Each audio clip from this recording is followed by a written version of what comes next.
quiero comentarles que el panel se llama La democracia como motor de estabilidad y crecimiento para el sector empresarial. Quiero llamar, por favor, al moderador de este panel, que será el señor Randall Arias, que es especialista principal de actividades de empleadores de la Oficina de Organización Internacional del Trabajo en San José. Un aplauso para él. También de Centroamérica, Panamá, República Dominicana, México, Haití y Cuba. Además, es máster en Ciencias Políticas de la Universidad de Costa Rica. Ha sido director de Centros de Pensamiento para la Promoción de la Paz, Democracia, Libre Empresa, así como investigador, profesor universitario, y puedo seguir. O sea, tenemos de verdad un moderador que habla del espacio. Adelante, don Randall, por favor. Y quiero también recibir con un fuerte aplauso, vean qué panelistas de lujo. La presidenta del Tribunal Supremo de Elecciones, la señora Eugenia Zamora, para quien pido un aplauso, por favor.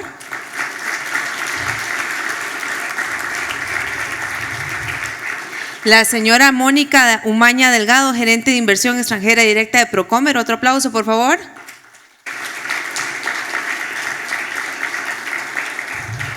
Y nuestro vicepresidente y también presidente de la Cámara de Industrias de Costa Rica, el señor Sergio Capón. Un aplauso.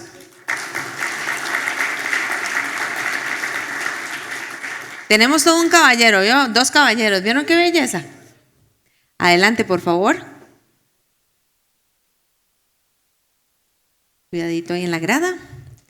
Don Randall, el micrófono es todo suyo.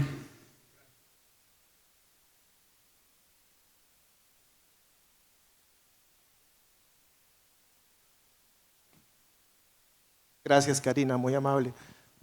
Muy buenas tardes. En primer lugar, agradecer profundamente a UCAE por la deferencia de invitarme a participar en este importante foro y el honor que es para mí poder moderar un foro de tan alto nivel.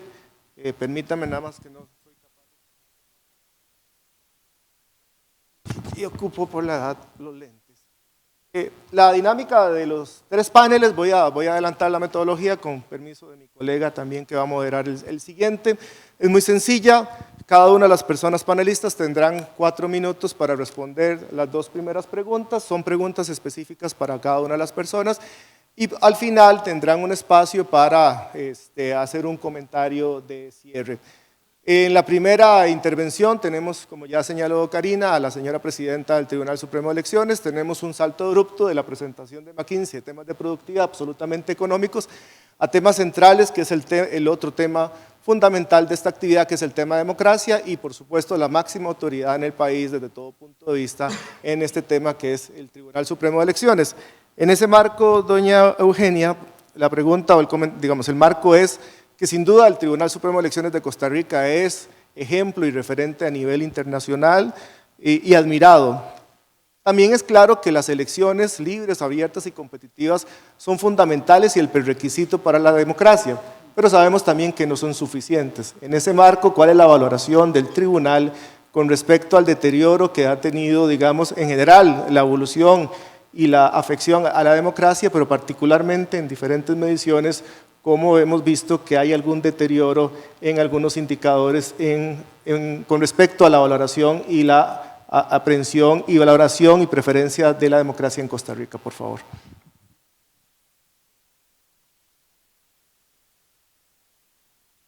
Perfecto. Muchísimas gracias.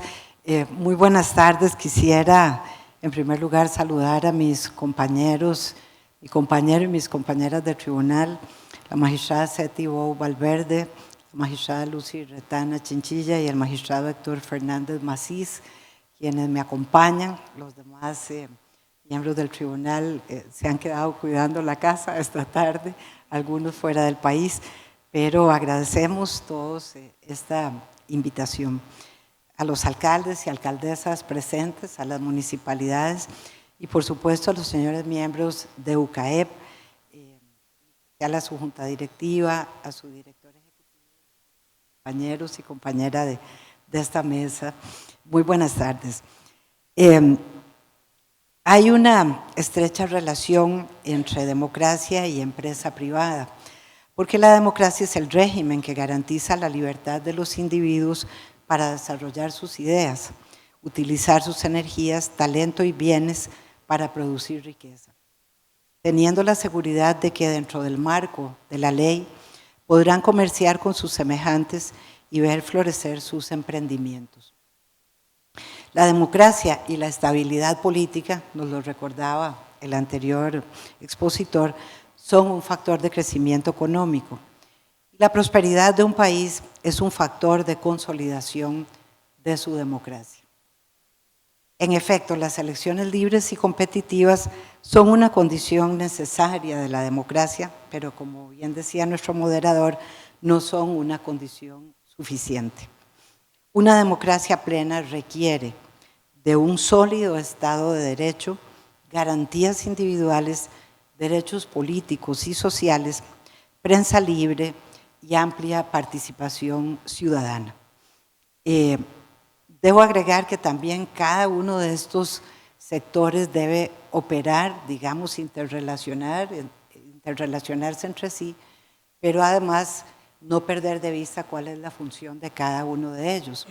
Hace muchos años, en un análisis de un seminario que se hacía sobre la situación de Venezuela y lo que lo llevó, digamos, a las situaciones posteriores, fue precisamente de que en un primer momento los entes públicos del Estado empezaron a fallar y a no cumplir sus funciones. Acto seguido, la sociedad civil decidió que podía cumplir esas funciones y tampoco las pudo cumplir. Y la mezcla de eso pues produjo resultados que ya conocemos. Por eso insisto en el anterior expositor, instituciones estables. Ciertamente diversos índices acreditan un deterioro en esta parte más de fondo de la democracia en nuestro país. Seguimos celebrando elecciones impecables y se respeta la voluntad popular en las urnas. Sin embargo, los costarricenses, según diversos estudios de opinión, acumulan malestar por la gestión de los sucesivos gobiernos, insatisfacción por la calidad de los servicios públicos, desafección hacia los partidos políticos y, lo más grave, no se sienten representados, valga la redundancia, por sus representantes. No es que los costarricenses hayan perdido su fe en la democracia. Este es un pueblo que ama su libertad y prefiere siempre las soluciones consensuadas a los conflictos antes que el enfrentamiento violento, por lo menos hasta hace poco. La insatisfacción de los costarricenses es con el funcionamiento del sistema y con su capacidad y su no capacidad para generar bienestar. Los costarricenses, y en eso hemos sido sabios y nadie podría decir que nos equivocamos, queremos a nuestra democracia plasmada en leyes, instituciones y procedimientos, y que esa democracia se vea reflejada en sus vidas concretas, en su cotidianidad, en sus comunidades. Que el discurso tenga su corolario en la realidad, y ahí desde hace años hemos estado fallando como país. Sin embargo, quisiera mencionar muy brevemente, también me cuesta quisiera mencionar muy brevemente cuando hablamos de cifras, ¿verdad? Y de ese deterioro, pero hay algunas muy interesantes. A noviembre del 2024, en un estudio del CIEP, se obtuvo una puntuación de 6.8, ubicándonos en la quinta posición, en este caso el tribunal, de 15 instituciones evaluadas en ese momento. Y hubo un aumento a septiembre del 24. Nos hemos mantenido en esa puntuación superior a la medición promedio, es decir, en un 6.9. Si nos vamos al Latinobarómetro de 2024, que mide mucho o algo de confianza en las instituciones electorales, Costa Rica presenta un nivel de confianza del 52%, cuarto lugar después de Chile y Uruguay con 60% y México con el 56%.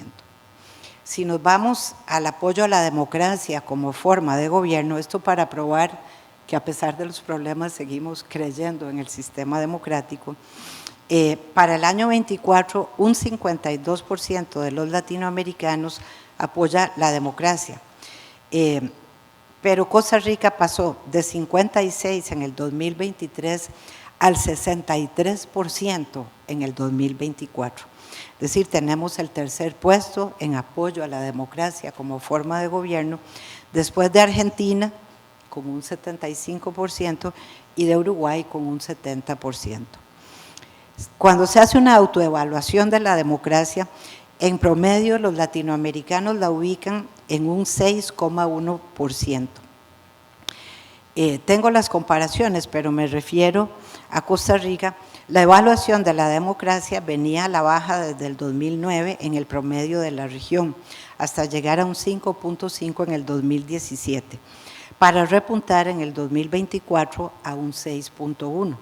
Los países que mejor evalúan su democracia son Uruguay, 7,5, Costa Rica, 7,3 y El Salvador, 7,1.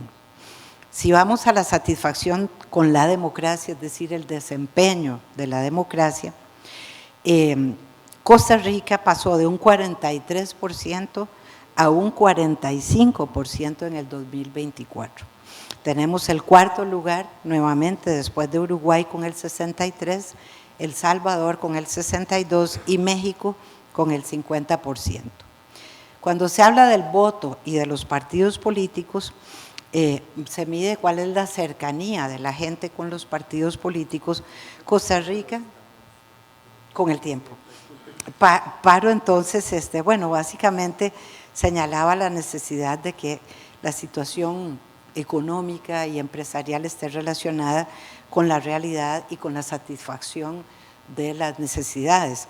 Este déficit trasciende mucho lo electoral, las competencias del tribunal son muy específicas de acuerdo a nuestra Constitución, pero no hay duda de que también en la parte más formal del ordenamiento jurídico electoral requerimos hacer ajustes para poner a tono nuestras reglas electorales y en eso pues voy cerrando señalando que hemos presentado 4 reformas, una constitucional y 3 de ley ante la Asamblea Legislativa y la buena noticia es que 2 de ellas ya están aprobadas por la Comisión Especial de Reformas Electorales que solicitamos se instaurara y que ya están para su conocimiento en el plenario. Retomaré luego el resto de las cifras que me parecen muy importantes. Gracias.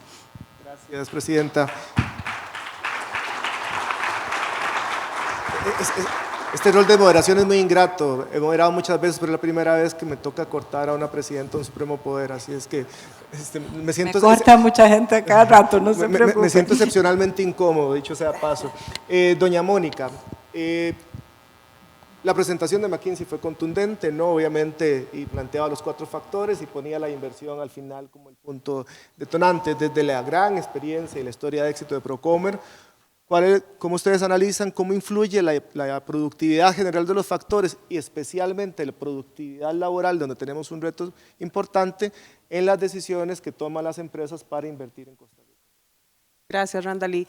Buenas tardes, muy feliz de compartir con ustedes esta tarde la posición de Procomer en términos, y sí, Randall, fue contundente. ¿Dónde está Fernando? Por ahí debe estar todavía, pero efectivamente fue contundente. Yo creo que el tema, desde el punto de vista de Procomer, no solo de promoción de exportaciones, que evidentemente es uno de los grandes sombreros, pero también desde atracción de inversiones es algo muy relevante para nosotros el tema de capital humano. Cuando uno habla con las empresas, cuando atendemos inversionistas extranjeros que están evaluando Costa Rica, según FDI Markets, la principal razón de peso a la hora de tomar una decisión es el capital humano, y es ese capital humano preparado, capacitado que tenemos en Costa Rica. Sin duda el tema de la inversión alrededor de esto es muy relevante y Procomer ha venido trabajando sobre eso, pero voy a dejar eso un poquito para el final porque sí creo que es importante que alrededor del tema de atracción de inversiones se dan una serie también de encadenamientos con empresas locales que hacen que esa productividad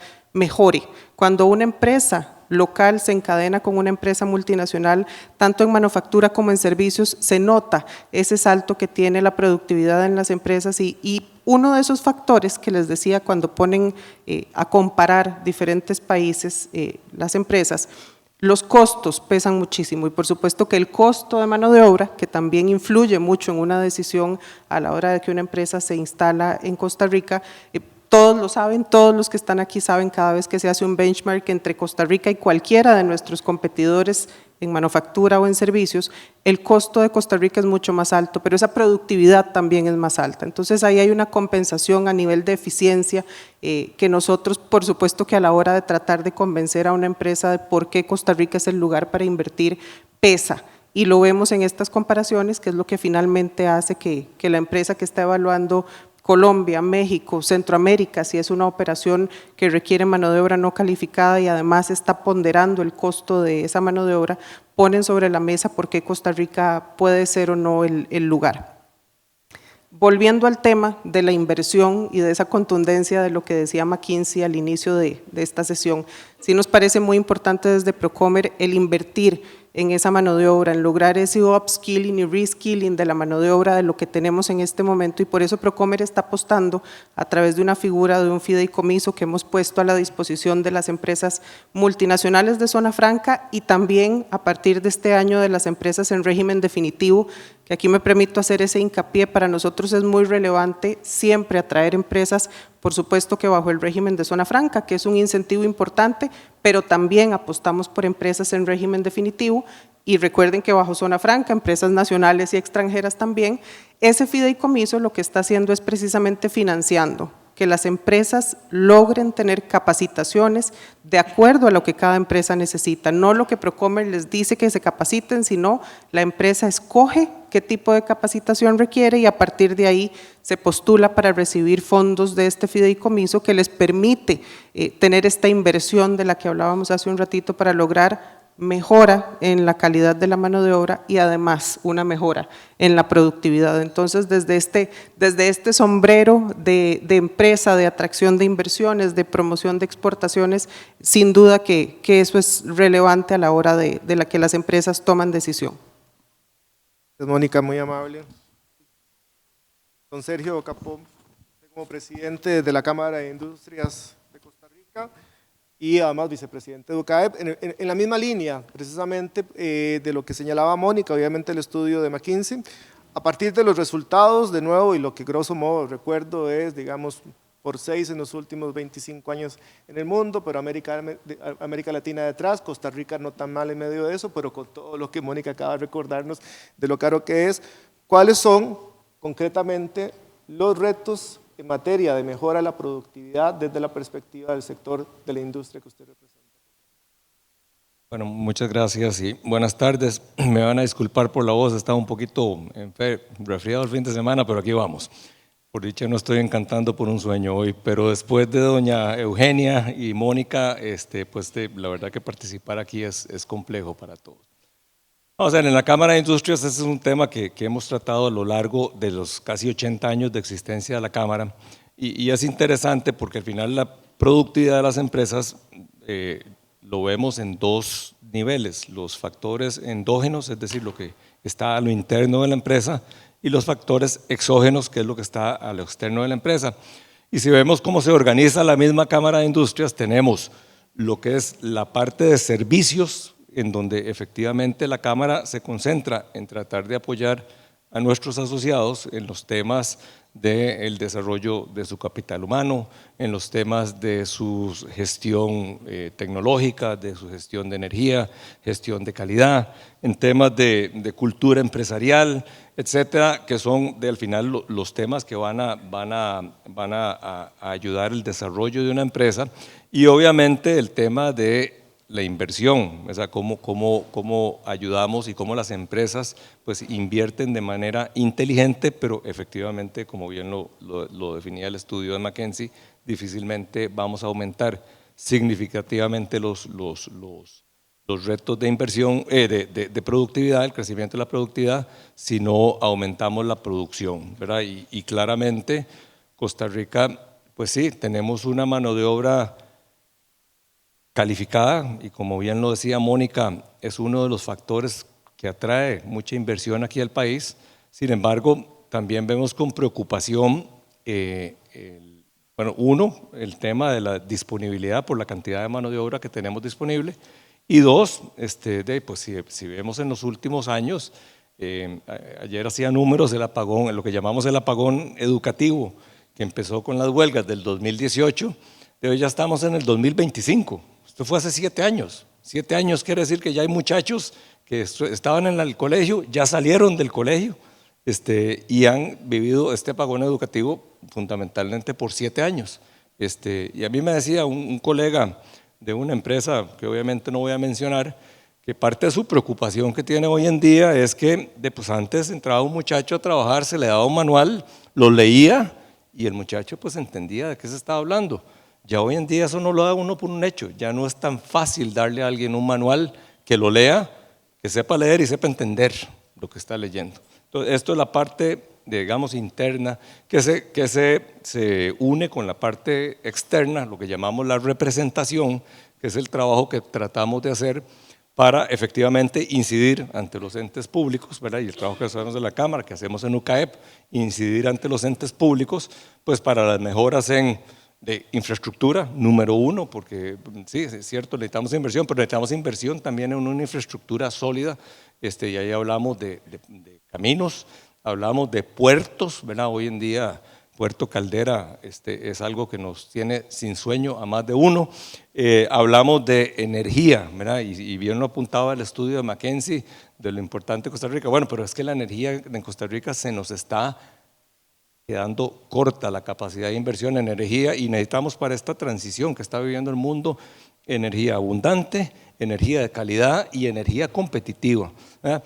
Y obviamente están todos los otros factores de organización, de legalidad, que ya conocemos y sobre todo pues que vivamos en un ambiente que las regulaciones pues no vayan más allá de lo que necesitamos pues para operar dentro de un marco regulatorio adecuado, pero que no sea un entrabamiento pues a la producción.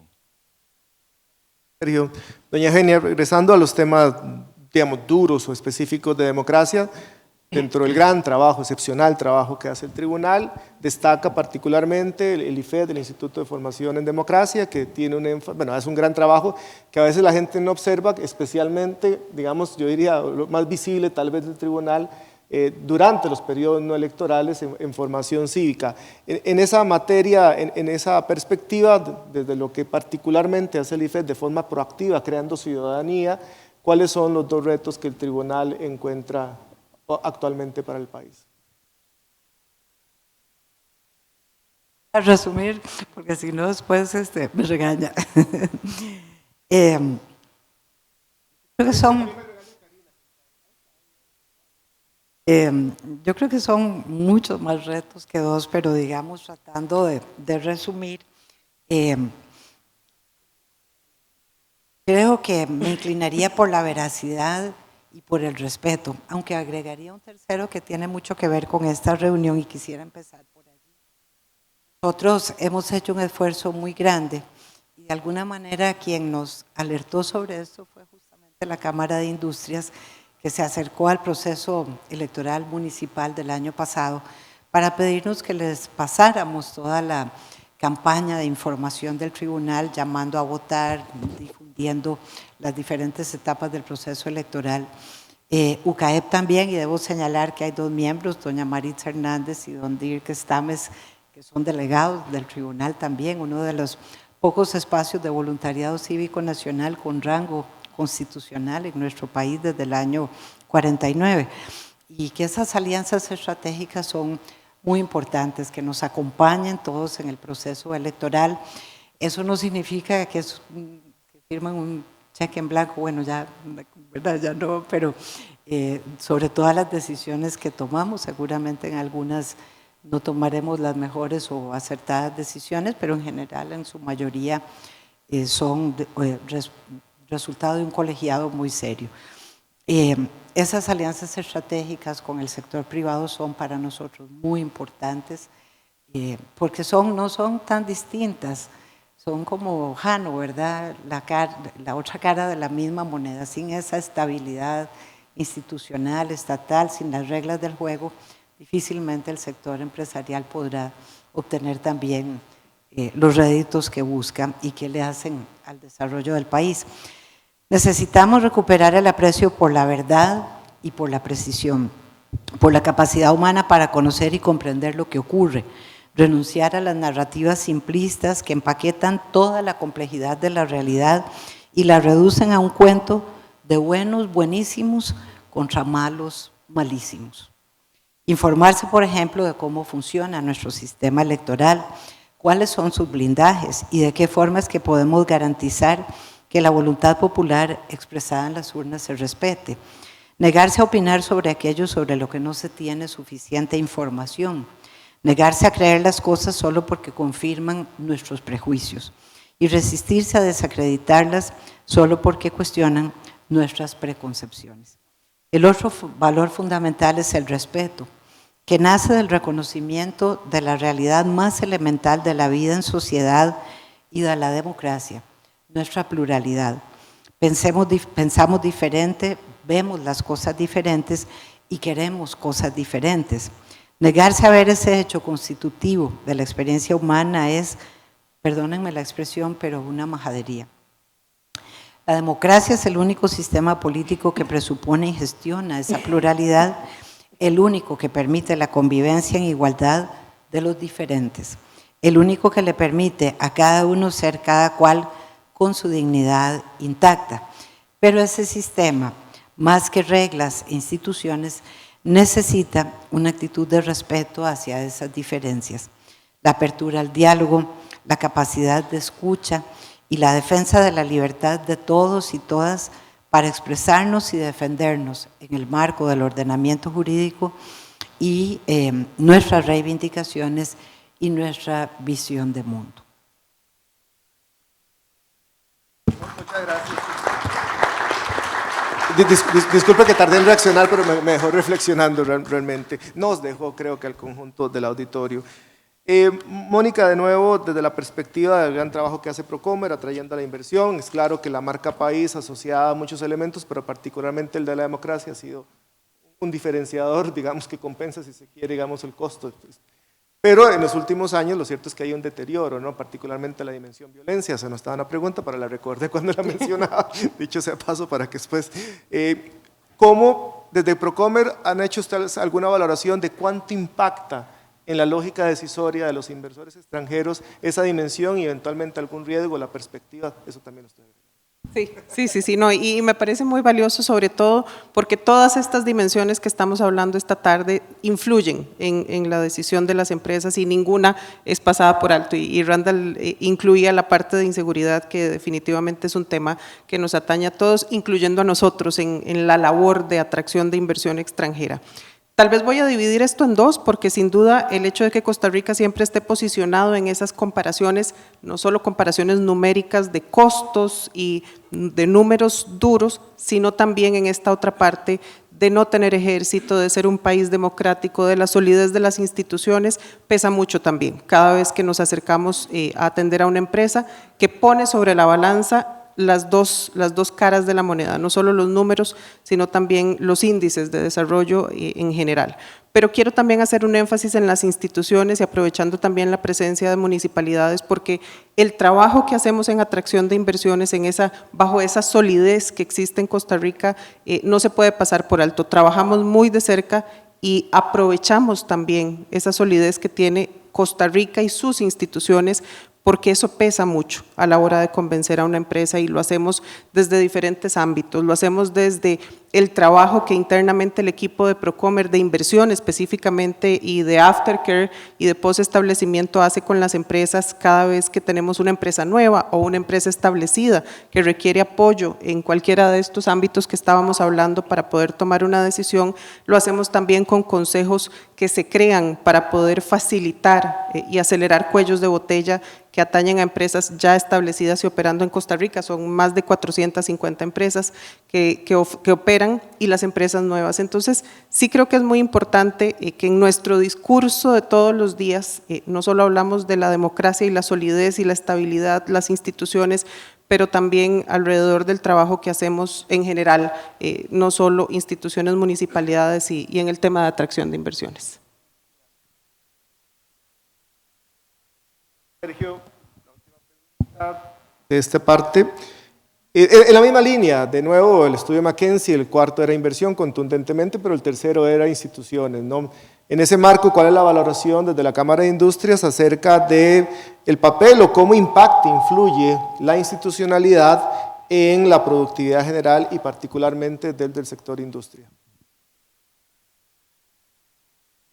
Básicamente, y lo mencionaba doña Eugenia, yo creo que primeramente como sector empresarial debemos pensar, número uno, en los valores democráticos, ¿verdad? Porque si no tenemos arraigados valores democráticos, no vamos a ningún lado. Y yo quisiera destacar tres que influyen directamente sobre las empresas y la productividad. Uno es el Estado de Derecho, ¿verdad? Esta idea de que todos somos iguales ante la ley, es la idea de que efectivamente podemos creer o aspirar a que hay reglas claras y que efectivamente hay una protección jurídica a la inversión, como bien lo mencionaba Mónica. Número dos, libertad económica, o sea que podemos aspirar a la libertad de comercio, a la libertad de mercadería, a la libertad de inversión y que esa libertad económica pues está arraigada un tema de la protección de la propiedad privada. Y finalmente está el tema de transparencia y rendición de cuentas, porque sin transparencia y rendición de cuentas pues básicamente difícilmente vamos a tener una, digamos, protección a un nivel bajo de corrupción. Digo yo bajo porque aspirar a que no haya corrupción, tendríamos que aspirar a que no hayan personas, ¿verdad? Pero que sí, efectivamente, la corrupción, que es uno de los factores que dinamitan, digámosles por poner así, las bases de la democracia se controlen. Y efectivamente esos valores democráticos tienen que instrumentalizarse de alguna manera y pues creo que lo vemos uno en la estabilidad política y jurídica. Sin estabilidad política y jurídica difícilmente vamos a poder atraer inversión si no tenemos un marco claro, confiable sobre el cual podamos decidir pues lo que queremos hacer con nuestros recursos, con nuestras empresas, con nuestros trabajos. Número dos, el tema de institucionalidad. Y yo creo que aquí el tema de institucionalidad, bueno, porque una de nuestras instituciones es precisamente el Tribunal Supremo de Elecciones con el tema electoral, pero es que va mucho más allá. O sea, la institucionalidad tenemos que comprender que es un valor inherente, es un elemento trascendental de la democracia, de este tema de pesos y contrapesos, checks and balances le llaman los americanos, que es lo que le da pues la seguridad jurídica a las personas, que las decisiones no son decisiones de un único poder, ¿eh? Y finalmente, de lo que comentaba también doña Eugenia, un ejercicio del poder responsable. Y un ejercicio del poder responsable nos tiene que llevar a algo fundamental en la democracia y sobre todo en la democracia costarricense, como entendemos que es una democracia en paz. Tenemos que tener diálogo en paz y efectivamente poder intercambiar pues, digamos, nuestras diferentes visiones, ¿verdad? Que haya una participación ciudadana y como ciudadano me incluyo, ¿verdad? Como nosotros como cámaras, como representantes empresariales dentro de la toma de decisión del país. Gracias. Bueno, ya nos indican que estamos contratiempo. Doña Eugenia, bueno, y a todas las personas panelistas, una reflexión final, unos 20 segundos, por favor, porque si no me van a regañar mucho más, porque ya estamos contra el tiempo, si lo tiene bien, por favor. Muchas gracias.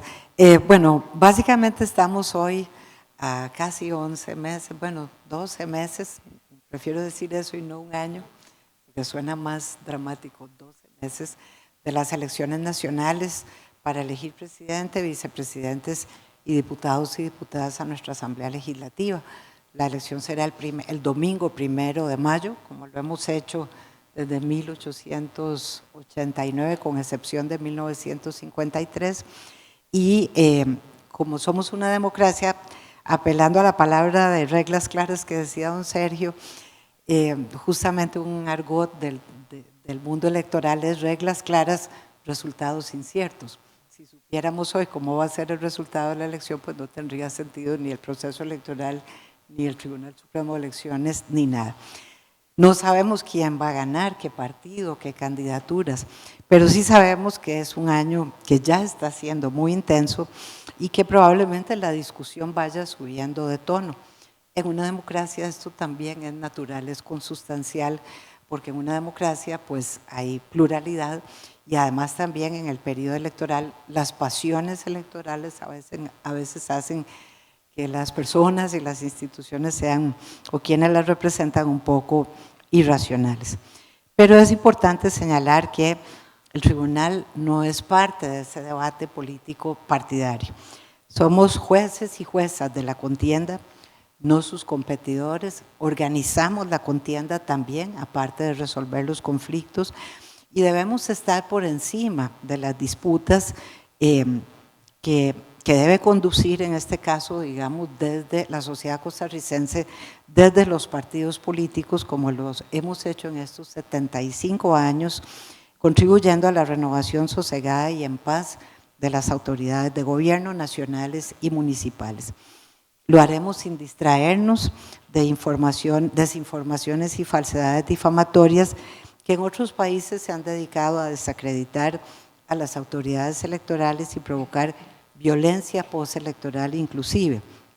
Cada costarricense, sus fuerzas vivas, incluido el empresariado nacional, tenemos la responsabilidad compartida, como decía don Sergio, de no permitir que nos distraigan cortinas de humo, de no permitir que se nos robe nuestra paz social, de no dejar de ser quienes somos, un pueblo amante de su paz, de su libertad y de su democracia, que va más allá de las elecciones, pero que sin elecciones legítimas no se puede llamar democracia. Mónica, 15 segundos, por favor. Don Sergio, le van a tocar 5. No, yo creo que con la misma contundencia de McKinsey, el compromiso de Procomer alrededor del tema de productividad es una bandera que llevamos y por eso comentaba hace un ratito la relevancia que tiene para nosotros el trabajar con esa bandera del talento humano, que es la principal carta de presentación que tenemos en atracción de inversiones. Tenemos el país, tenemos las condiciones, tenemos la democracia, las instituciones, así que seguimos con ese compromiso desde Procomer en trabajar en esa competitividad y productividad que es lo que necesitamos para poder seguir haciendo crecer el tema de atracción de inversiones en el país. Sergio, 15 segundos, por favor, para el cierre, si es tan amable. Bueno, usted dice que usted lo regaña a Karina, y yo siendo vicepresidente de UCAEP, a mí no me preocupa que Karina me regañe. Vamos a ver, yo creo, y escuchándolos ustedes y lo que hemos dicho, ¿verdad? Valores democráticos, una institucionalidad robusta, un ejercicio adecuado del poder, esto brinda confianza, y confianza, no me deja mentir Mónica, es lo principal factor para la atracción de inversión, y digo inversión extranjera y nacional, inversión, punto, y eso es fundamental para el crecimiento del país, ya lo vimos. Yo sí quiero hacer una última reflexión, porque a mí sí me preocupa lo que vemos en el país, y es que de alguna manera algunas personas, algunos de nosotros mismos que yo veo alrededor, estamos cuestionando la democracia como un buen sistema de administración de nuestro país. Y como bien lo decía Winston Churchill, la democracia es un pésimo sistema de gobierno, excepto que todos los demás son peores, ¿verdad? Y entonces no debemos olvidar que la democracia, y por ahí es lo que quisiéramos resonar este mensaje, que la democracia sí es ineficiente, es lenta, requiere diálogo, no siempre se hace lo que uno quiere, en fin, de algún punto de vista para intereses personales no es un buen negocio, pero desde el punto de vista del interés general, del punto de vista de confianza país, del punto de vista de atracción de inversiones y del punto de vista de vivir en un país donde podamos salir a la calle tranquilos, de la democracia es el único sistema de gobierno que nos va a dar esa garantía. Así que a defender nuestro sistema democrático. Gracias, un aplauso para todos. Karina, nos retiramos y los invitamos. ¿Ven lo que son? No, de verdad, otro fuerte aplauso, por favor, porque estuvo bastante enriquecedor este panel. Agradecerle a don Sergio Capón, vicepresidente de UCAEP, también a doña Eugenia Zamora, presidenta del Tribunal Supremo de Elecciones, y también a la señora Mónica Umaña de Procomer, gerente de inversión extranjera.